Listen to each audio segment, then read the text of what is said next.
happy June. It's Erica back on the Crafty Meraki YouTube channel, and today we are going to make a very colourful, happy mess. So I am going to get my splash box out and a lot of my Distress Oxide Sprays. I have a fair few. I'm definitely going to be using Kitsch Flamingo today. It seems I am unable to not use that one whenever I'm using my sprays. It's one of my favorites. So I'm going to pick out a couple of color combinations. Actually, I'm going to pick out three. I'm going to use three colors in I'll say everyone, but I'm going to make 3 or 4 backgrounds, and I'm going to use 3 colors on each one. But this is one of my favorites. I seem to always reach for this one as well. So Squeeze Lemonade, Salvage Patina, and Uncharted Mariner. But we're going to start with our sort of lighter one. So we're going to spritz a lot of Lost Shadow on a piece of cardstock. This is watercolor cardstock. And then we're going to go in with a little bit of saltwater taffy. And then we're going to go in with our Kitsch Flamingo. So this paper warped quite a lot. It did say that it's actually a multimedia paper. It did say that it's fine for watercolors, and I tried kind of like a bit of a spritty, scratchy technique here, which I will say, if you want to do this, maybe use your fingertip or something. Don't use something pointy, because when I had dried it, I used the heat tool to dry these off quicker, and also to kind of help with the warping. It turns out that the pointy tweezers actually scratched the paper, so that didn't end up looking super great. I mean, here it looks fun, but the end result was not great, I must admit. So I'm possibly not going to use that one. No. Okay, so we are going to try our Squeeze Lemonade, our Salvage Patina, and our Uncharted Mariner combination. We are going to kind of go for like a 3-color combo. Yeah. So we're going to spritz, and then we are going to dry this as well. I did end up adding a bit more color here because I thought, you know what, we're gonna go colorful, like really vibrant and happy. And depending on how you like your backgrounds, you're gonna wanna, if you kind of want a little bit of white space, like not super colorful, just do a couple of spritzes and like build up that way. If you want really colorful and like lots of color on your background, just go to town. And you know, look at that, it looks great. So we're gonna do a third, and we are gonna go in with a light blue, and then we're gonna go with a darker blue, and then we're gonna add a little bit of black. And this one, I actually ended up adding a 4th color, which you're going to think that's kind of nuts when you hear which color it was. It was Lost Shadow, actually. And the reason for that, actually, I don't know if I had a reason, but I thought, you know what, maybe we'll just try kind of like lightening this up a little bit.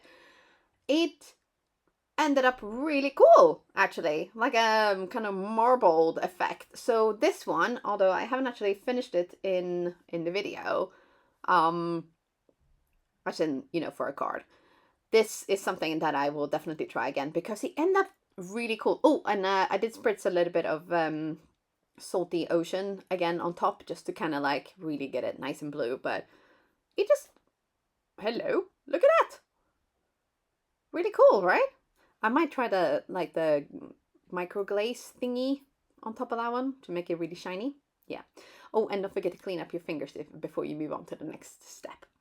So I put a little bit of vellum in my Misty, and we are going to treat this with an anti-static tool. And then we are going to heat emboss the Enchanting Hugs stamp set onto this vellum. So we're going to do this in white. And this piece is a bit bigger than the actual stamp itself, because I want to, actually I will show you what I'm going to do. But we are going to first off use our Wow embossing pad ink. We are going to dab very well. We are going to stamp this up, and then we are going to use Opaque Bright White Superfine embossing powder.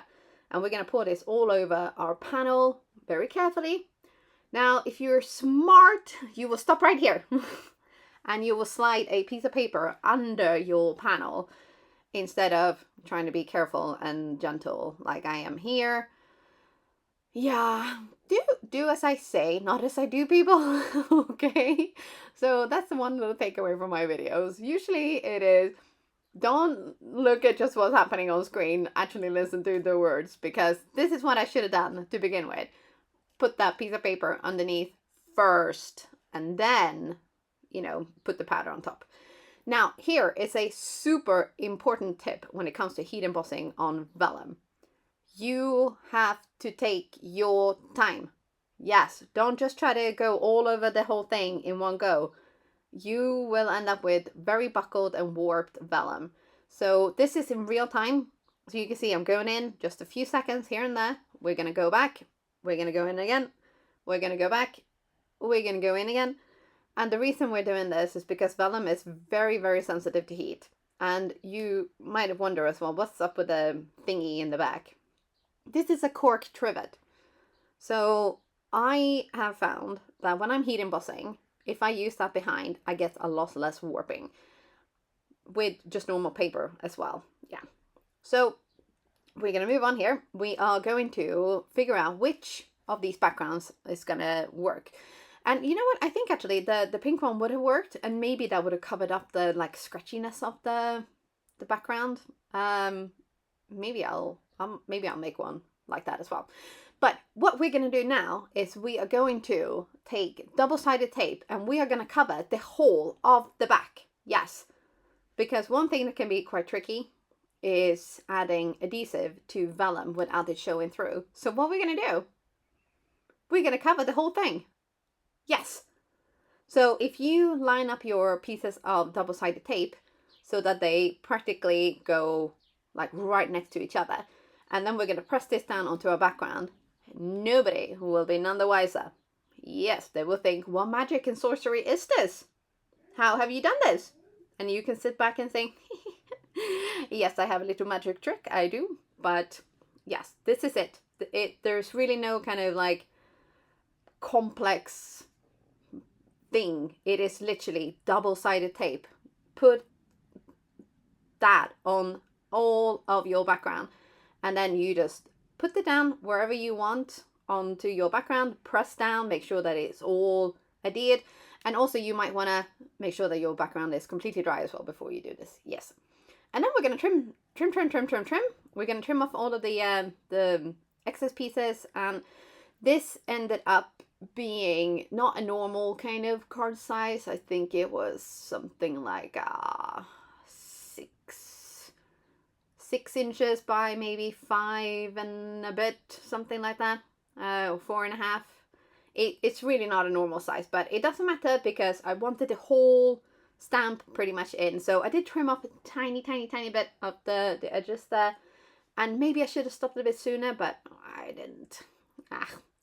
So we are going to add some bling, of course, and I have picked out 3 different colors. So we have citrine and I want to say Azure and also indigo. So we're going to be kind of placing these colors on top of the coordinating background color ish to, you know, take it to Bling Town. Yes, because that's what I do. Oh my goodness. I might have had too many espressos before I did this voiceover, but you know, I do get excited about the bling, so it shouldn't be a surprise. So we have, and I'm saying we generously here now, yes, we are going to go a little bit over the top with this, even for me. Yes, I know. So lots of bling, lots of sparkle, lots of color. There is spritzing of Distress Oxide Sprays, there is heat embossing, there's Bling Town, and we have ourselves quite a fun and sweet mixed media card. What do you think? Hey, I mean, I know I haven't added everything yet, and we're gonna do that, and then we're going to admire the sparkles. But what do you think of this technique? Quite fun, huh? I really, really hope that you have been inspired by this. And again, as always, I am here to be your emotional support human, when it comes to Bling Town, if you need help with that. Hopefully, you would just look at what I'm doing and try it yourself. But if you need help, reach out, leave me a comment down below, and let's figure this out, because I think more people need to come to Bling Town. For sure. Yes. Because, I mean, look at it. Bling is just, it's like the thing that just makes the whole card kind of go extra pop, pop, pop. You know? I think so. Plus, it's fun. And we all need a little bit of fun in our lives, don't we? So, yeah. But yes, that is it from me for today. Like I said, I really hope you've enjoyed this video, and I hope you will come and join me in Bling Town. And I will see you next week for another video. Bye for now.